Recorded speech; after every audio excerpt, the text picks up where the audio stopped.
Good morning, dear Dharma friends.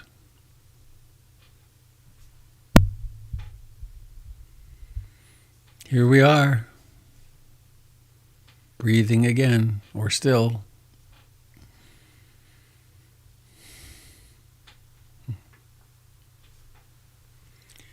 Greetings to anyone who's new to the broadcast, to this gathering. This is it's the third or the fourth, something like that. Should orient myself to the date for some reason. The third, it looks like.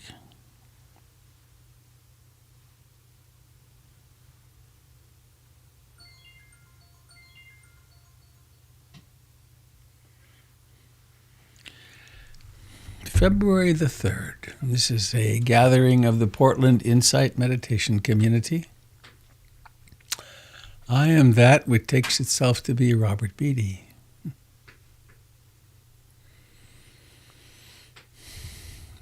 Glad you're here.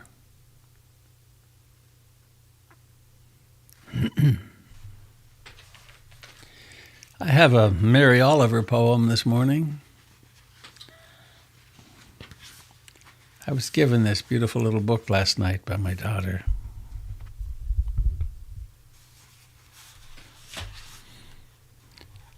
The book is called Dog Songs. So cute. Nice looking little book. I want to read two little poems this morning.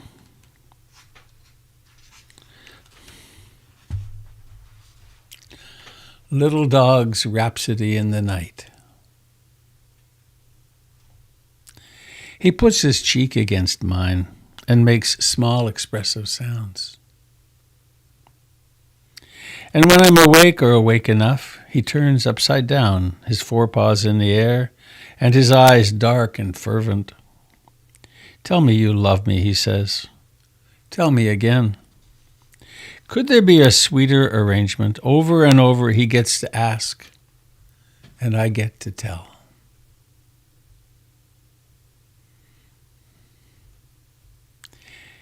He puts his cheek against mine and makes small expressive sounds, and when I'm awake, or awake enough, he turns upside down, his forepaws in the air, and his eyes dark and fervent.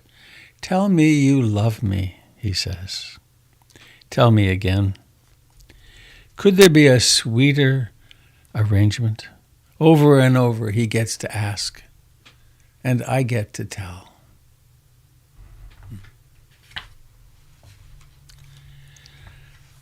Razugi. Where goes he now, that little dark dog, who used to come down the road barking and shining? He's gone now from the world of particulars, the singular, the visible. So that deepest sting, sorrow, still, is he gone from us entirely? Or is he a part of that other world everywhere? Come with me into the woods where spring is advancing, as it does, no matter what. Not being singular or particular, but one of the forever gifts and certainly visible. See how the violets are opening, and the leaves unfolding, the streams gleaming and the birds singing. What does it make you think of? His shining curls, his honest eyes, his beautiful barking.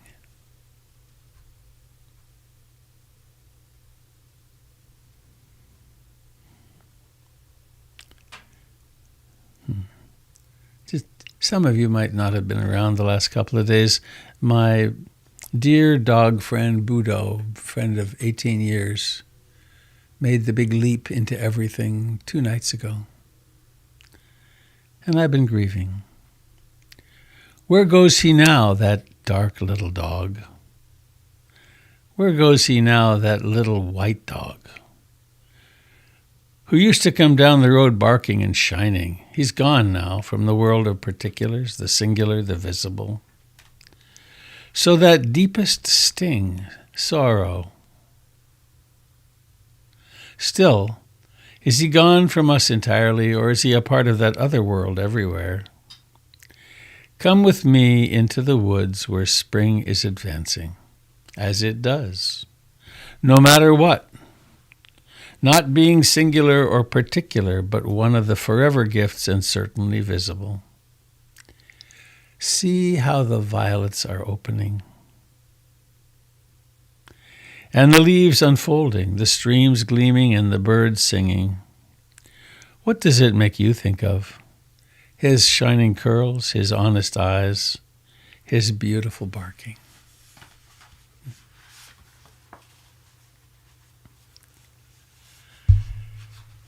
So friends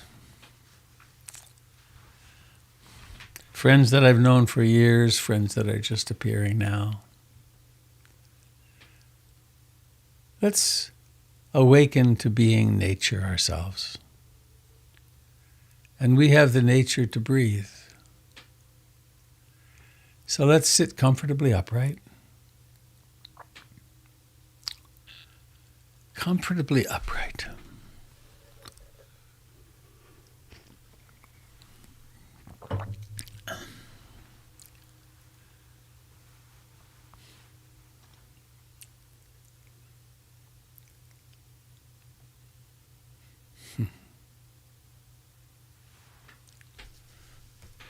I just remembered something.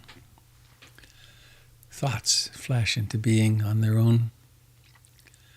A long time ago, it might be 30 years.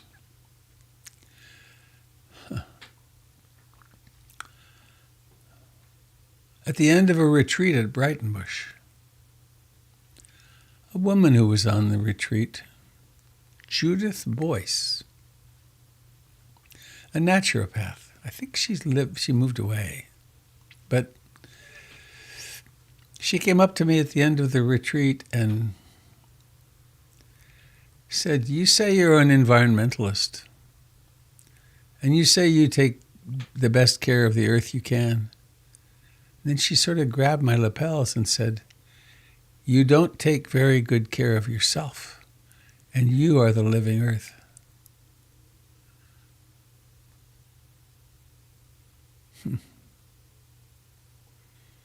A lot of truth in that. So let us right now take the best possible care of ourselves. Let's stop the headlong rush into trying to get satisfied and solve the problems of our lives and the world. And realize that we are the world.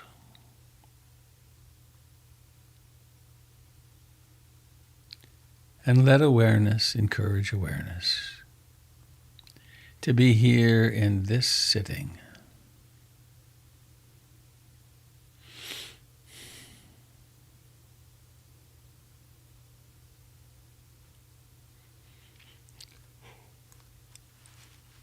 Notice the contact the body makes with the chair.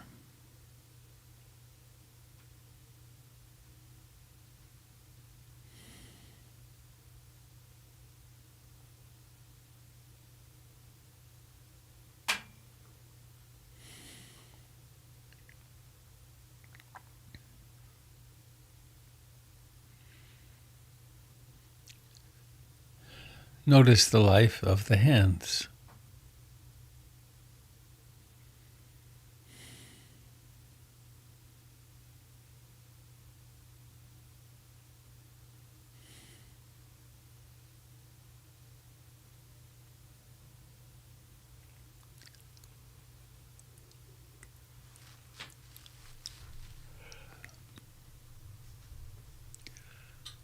Receive the life of the face.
Dare we be intimate with the breath?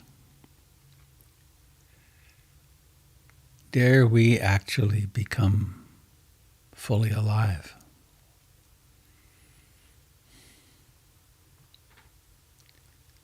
The price of full aliveness is high. We come to care about people and our beyond human being friends.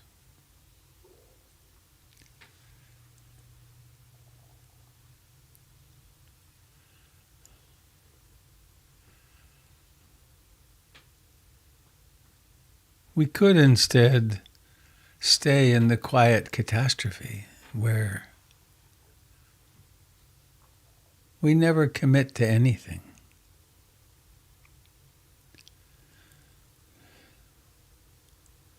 But here it is right now, this in-breath, this out-breath.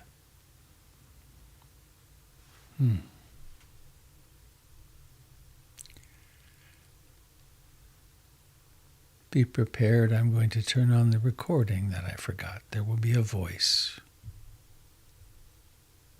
Recording in progress.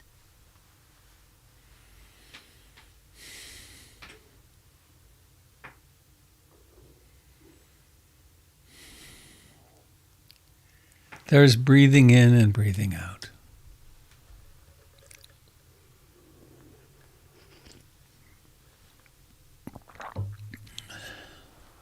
Let us be intimate with it. Let us study it. Not think about it, but be with it.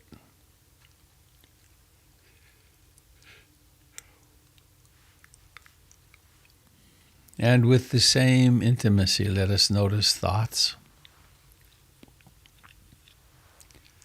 The 5 hindrances when they occur.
the mind will wander.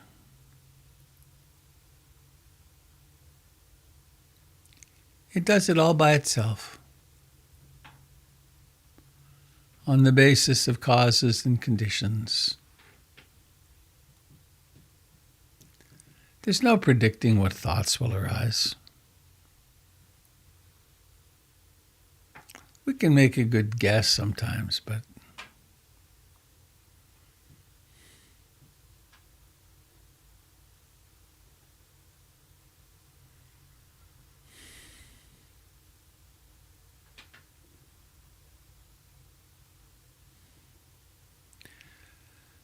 so we notice if the mind is it expansive or contracted? Is there a lot of restlessness and agitation, or perhaps strong, stable, quiet concentration?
Each breath is an invitation to being here now.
and with the breath as our intended home base,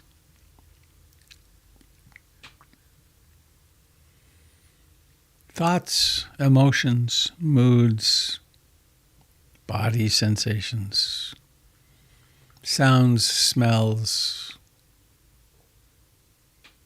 all somehow become more apparent.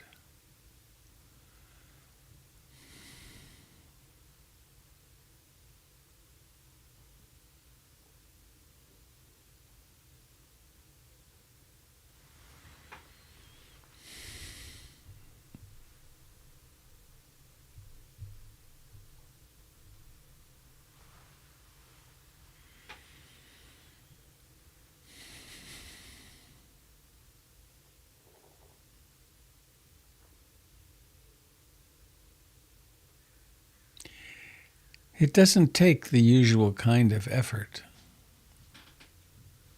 It doesn't require bearing down or holding a single muscle tight.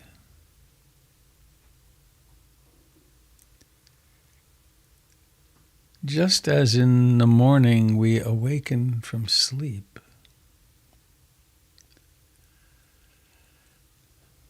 with mindfulness we awaken from the trance of thoughts,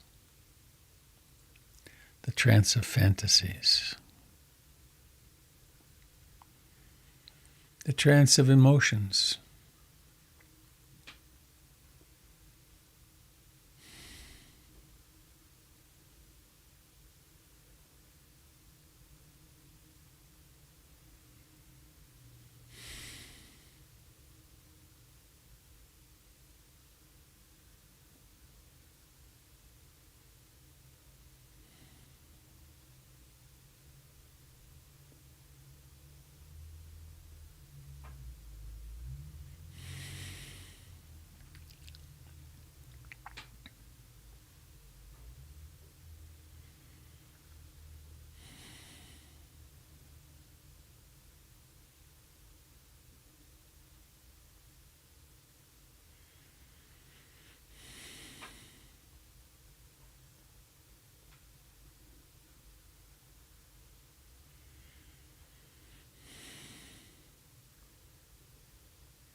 our personality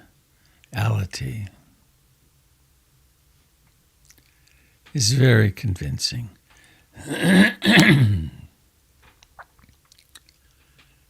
These are the thoughts that I am.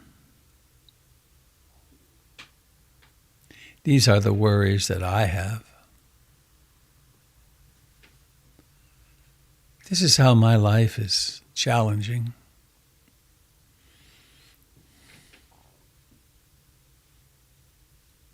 I am this and I am that.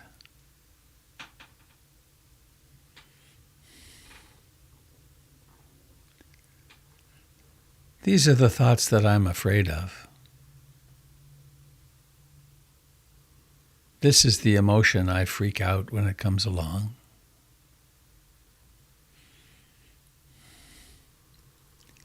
This is the song of the self. I, me, mine, mine.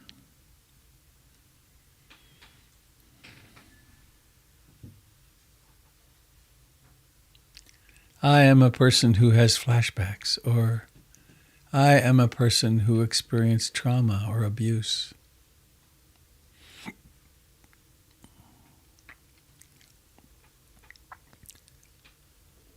We honor all of these as the relative reality. We take care of ourselves as best we can.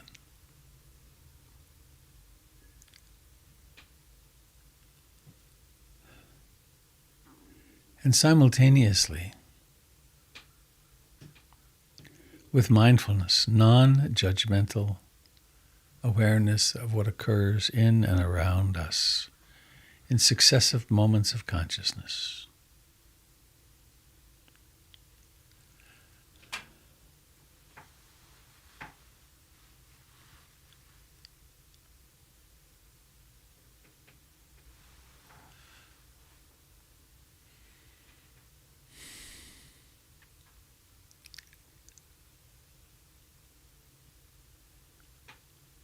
Observing with great ease and dispassion. This is a breath right now. This is a thought.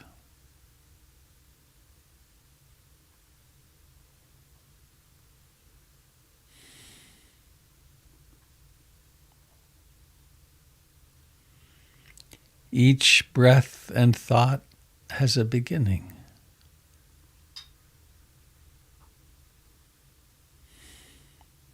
It has a rising to fullness, a decline, and then a vanishing.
Please let us awaken to the fact of the body that sits here.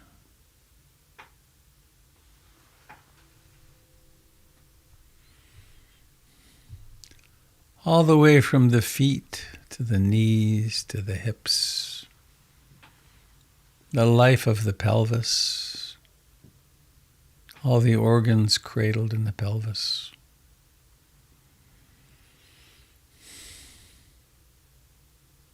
The life of the back and the chest, solar plexus, the fingers and hands and forearms,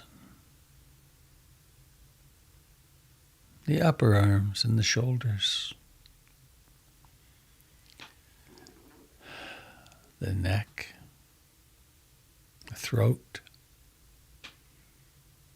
the cheeks and the lips, and the forehead and the eyes, the scalp.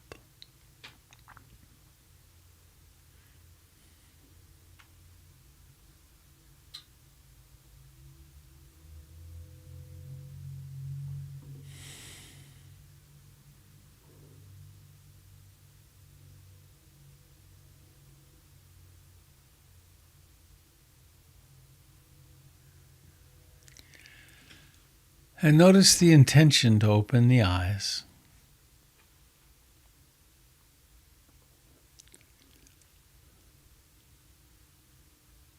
And then when you're ready, activate that intention and notice the work required to pull the eyelids up. And see what happens. Really notice. Be present at the doors of consciousness.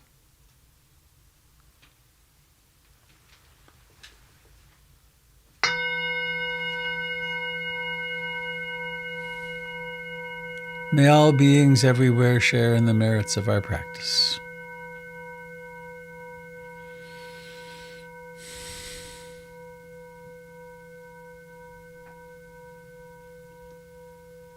May we take these moments of awakeningness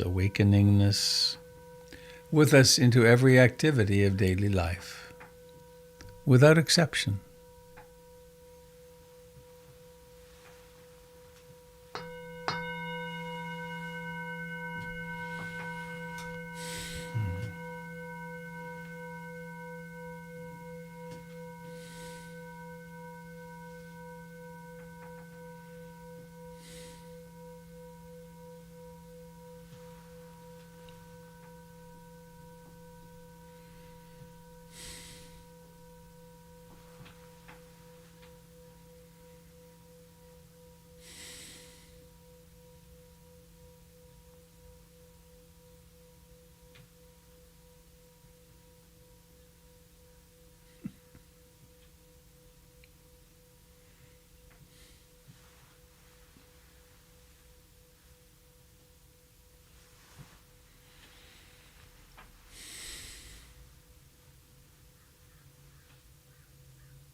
Seeing, appreciating,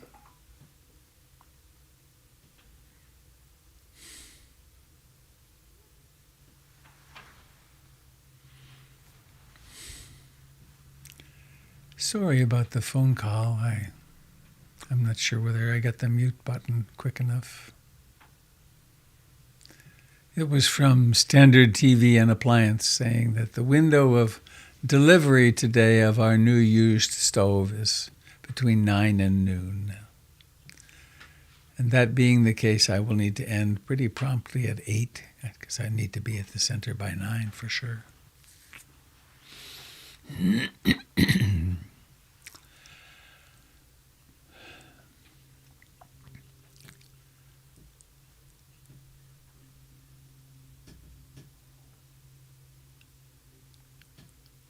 I don't have much interest in announcements at the moment, but this one bubbles to the top.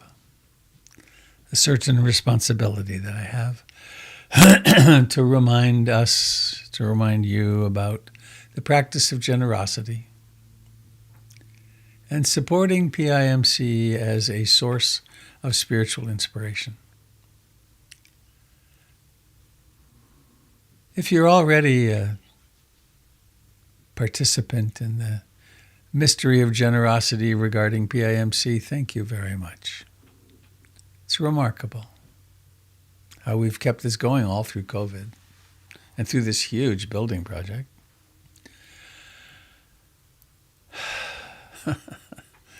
The crise du jour is the gate lock on Duke Street isn't working. And the instructions are bad. So I am delegating it, but does PNC Construction have responsibility for that? Do they fix it? Do we hire a locksmith? Do we eat the cost? There's one or two of these each day, at least. So, anyway, if you can do it with the delight of a small child feeding a hungry duck, to quote Marshall Rosenberg, please make your way to portlandinsight.org and find one of the links that are there. The bookkeeping world would like you to find the link for this gathering in order to determine where the funds came from. But I encourage, if you can find a link at all, use that and become a monthly donor is the best thing, because then it makes planning much easier. But don't do it as a duty. Don't do it as something rote. Pause. In the practice of dana, it's really useful to pause with your checkbook or pause with your credit card and think about what you're doing. What's the cause? Why would you support this? How important is it to you? And then when you push send or complete or whatever it is, take delight in that. And there's a term, anumodana, which means may you take delight in this moment of generosity now and whenever you reflect upon it in the future. So, that said, we have a few minutes if someone would like to speak some truth of your own, some discovery.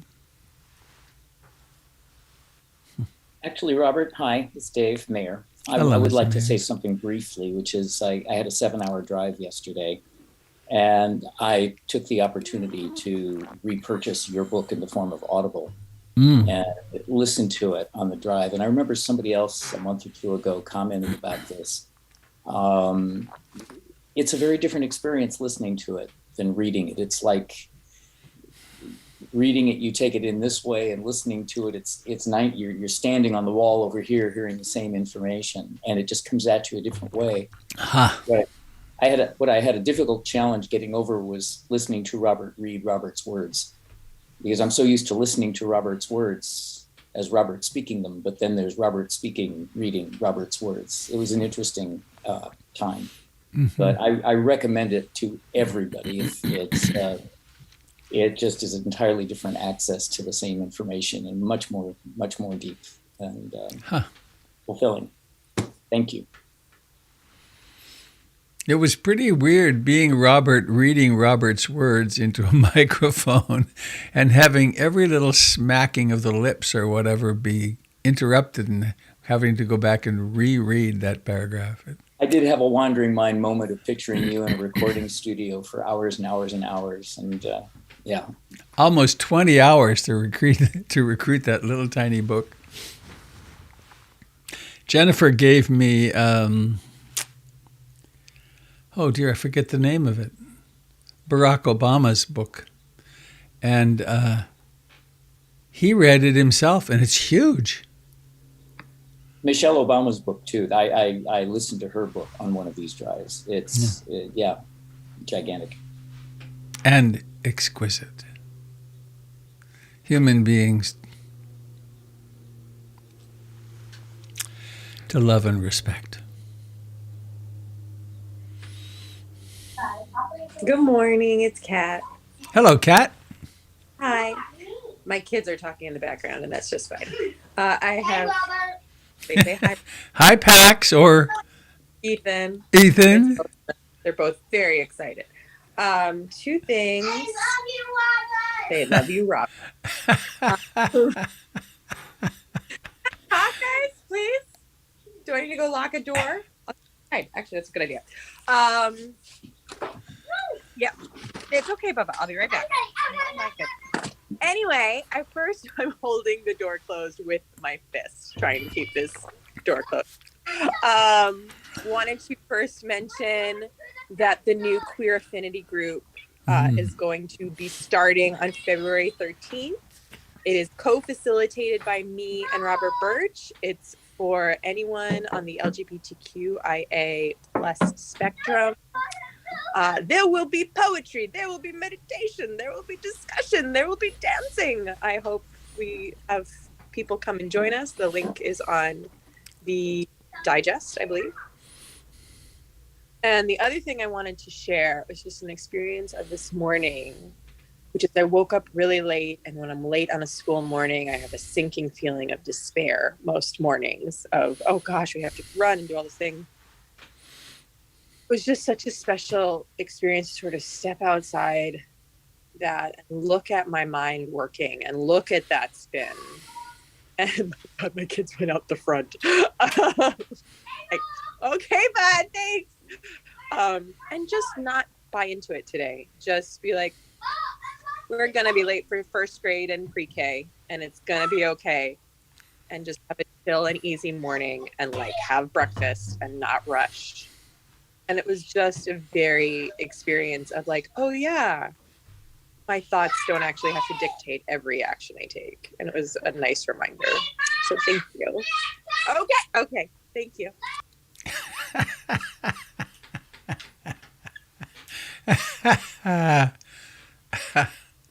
Hi, thank you for reminding me of family life. My kids are grown up, but wow, that was amazing.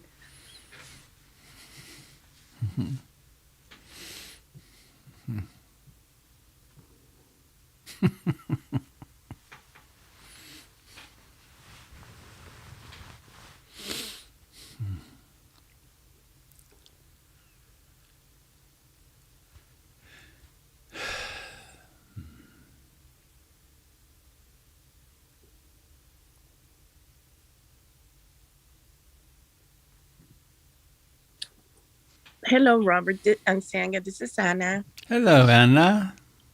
Hi. I would like to hear from your thoughts about like when I heard you said the personality and how we think ourselves those things, like whatever it is that vision that we create on our heads, right? And I try to think, how do we come out of that? Because that can be so, I think, harmful sometimes to our health, our mental health. Those thoughts and emotions that come from that way that we see ourselves and the way others see us. So almost like, let's say, feeling sorry for ourselves sometimes. So and I should just speak for myself, but like that's sometimes how I feel. So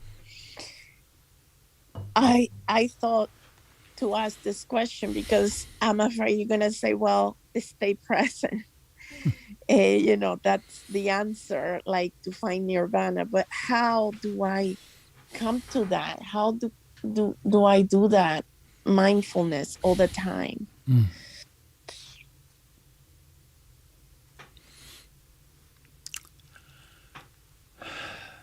The Buddha said, I teach only one thing.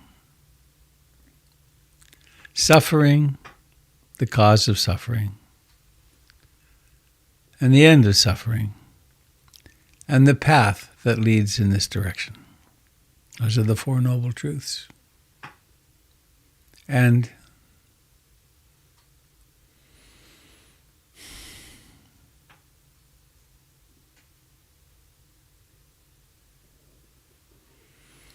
There's something that you hear me say often, which is I aspire to love and accept myself and my experience exactly as it is in this moment. And that's a very counterintuitive thing to do in a way. What about when you're hunched over in grief, breaking apart, when your heart is breaking, holding your dog in your arms who just passed away? Or what about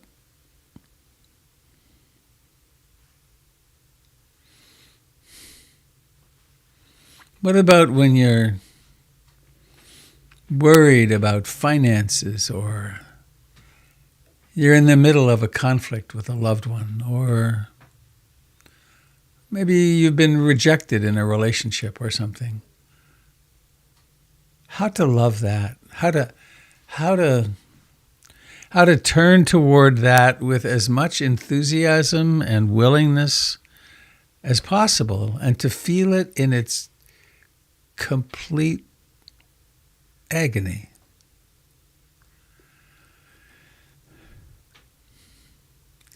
I think that's how to maintain continuous mindfulness, that we don't reject anything. And it is the work of a lifetime.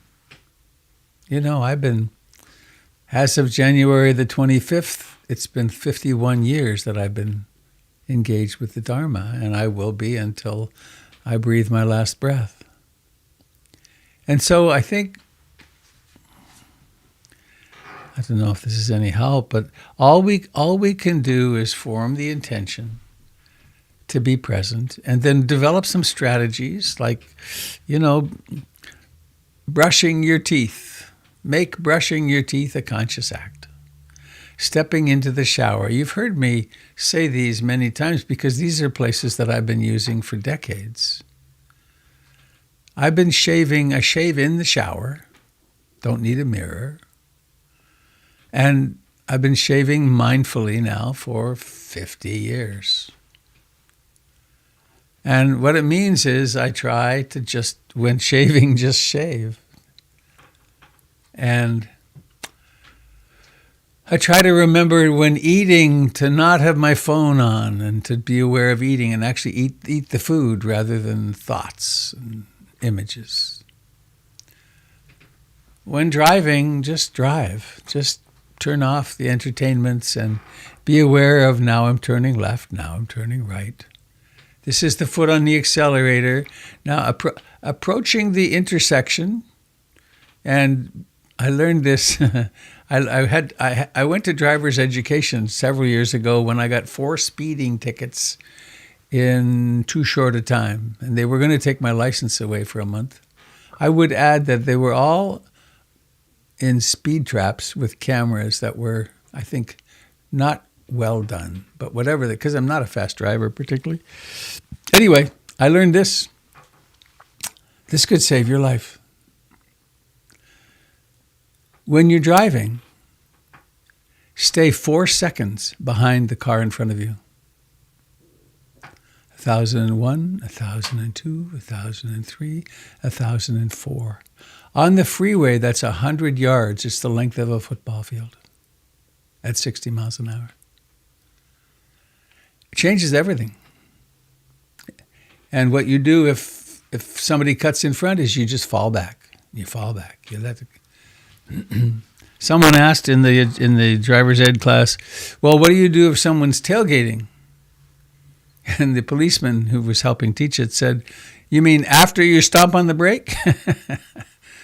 And then he said, you don't worry about them at all. You just worry about, do you have 4 seconds in front of you? Because if you have 4 seconds, they're likely not going to hit you from behind. And then coming to the mindfulness, when you approach an intersection, what to do? And the answer to that was 4 seconds from the intersection, you put your foot on the brake. It's with a green light. You're going to go through it.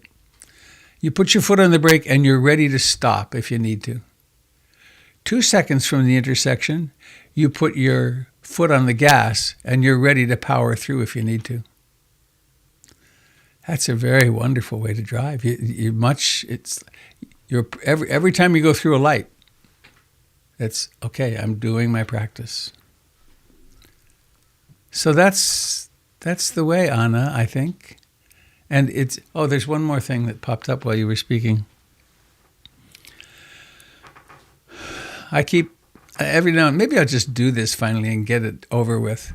I keep threatening in my own mind to offer a workshop that says, it won't leave till you love it.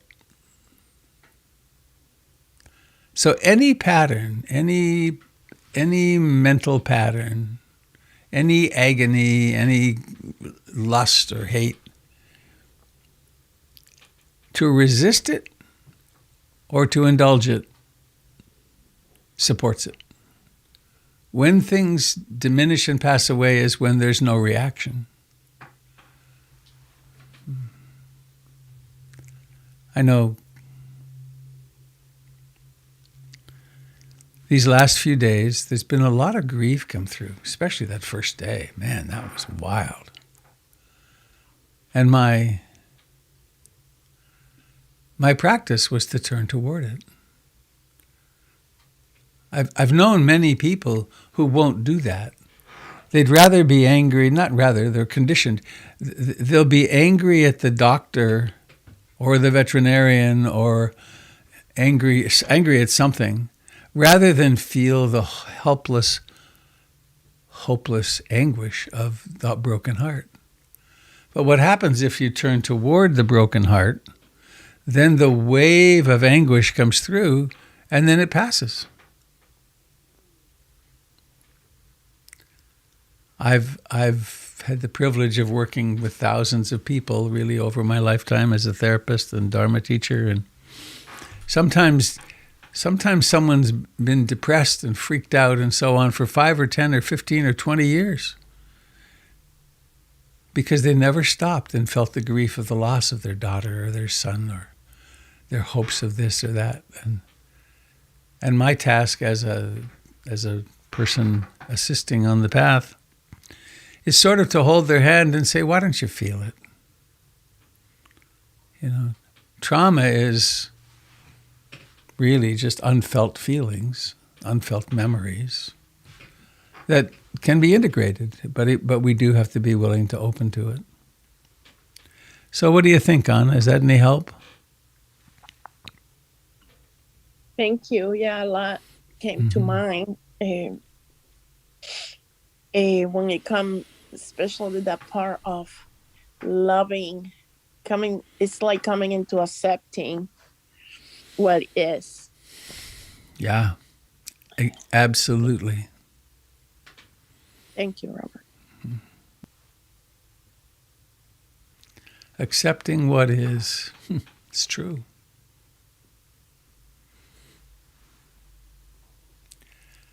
Oftentimes, events happen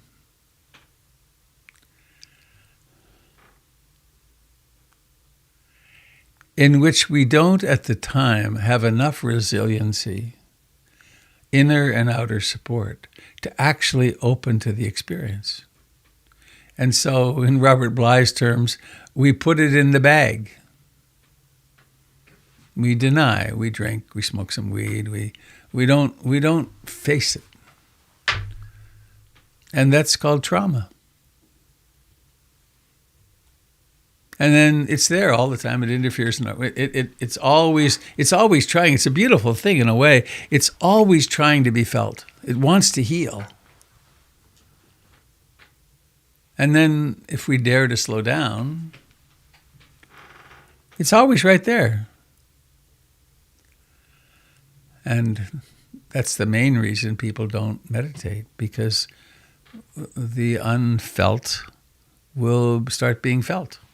The unrealized will start being realized, and it's a hell of a journey. But what else is worthwhile doing? And what else could be as worthwhile as that?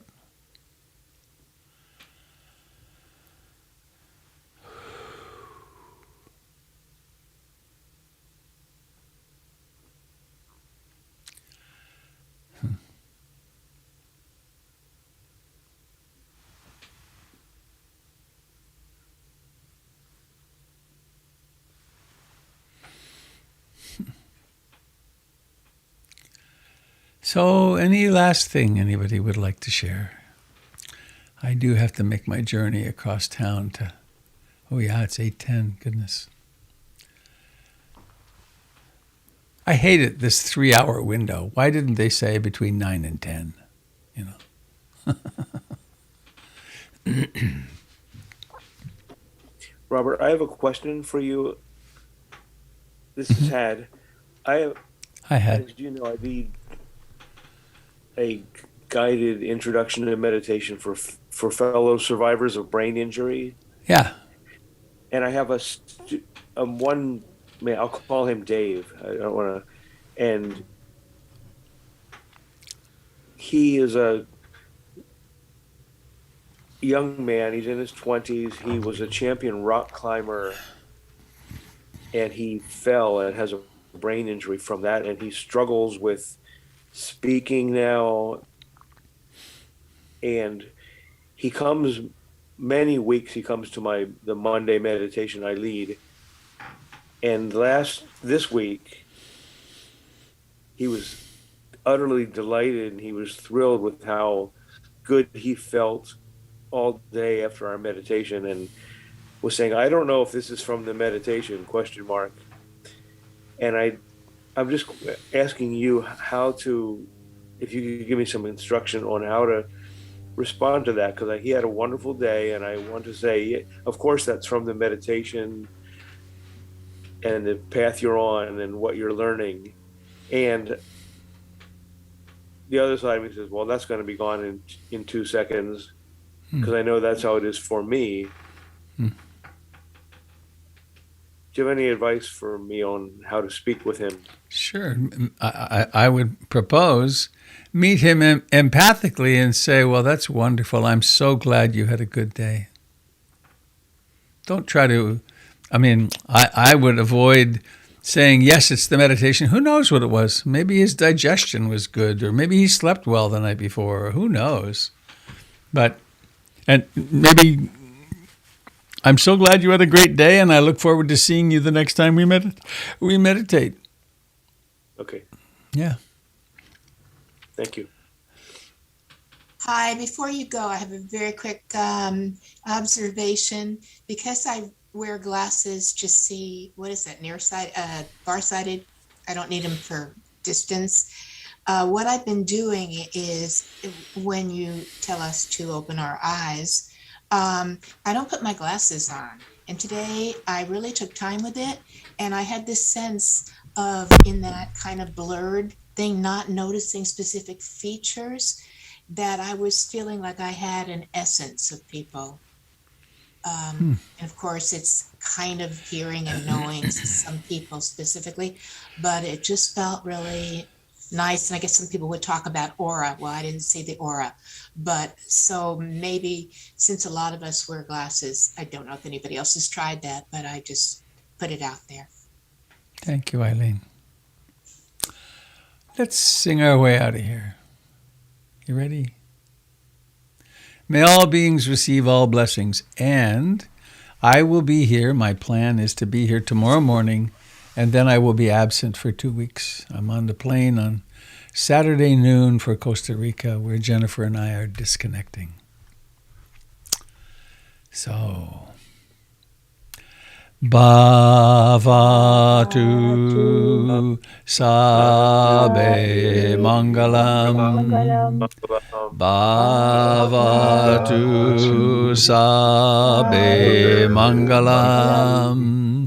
Bhavatu Sabe Mangalam. Sadhu, sadhu, sadhu. Ya Fatah, my friends. Ya Fatah. May the path of your heart open before you.